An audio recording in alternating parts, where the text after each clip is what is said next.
تاکسی گفت که میدونین بهترین شغل دنیا چیه؟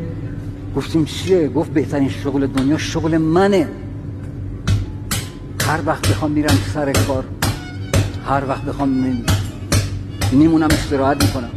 گاهی اوقات 5 روز نمیرم مثلا سر کار، تو ماشین هر مسیری رو بخوام میرم، هر آهنگی رو بخوام میذارم. گاهی اوقات روز میخوابم، شب کار میکنم. خودم آقای خودمم. دمت گرم. چند روز بعد گفت که میدونی بدترین شغل دنیا چیه؟ گفتیم چیه؟ گفت همین ما راننده های تاکسی. گفتیم چرا؟ کون نمیدونی آقا، 2 روز کار نکنی بدبختی، لنگ، کلاچ، ترمز، درد زانو، قطعات یدکی گرون، همه مسافرها ازت طلبکارن.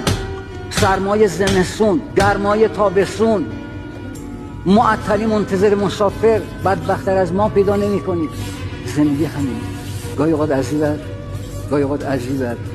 میشه بهش نگاه کرد. من به این نتیجه رسیدم تا زمانی که زاویه نگاه ما به زندگی تنظیم نشه، زندگی ما تنظیم شدنی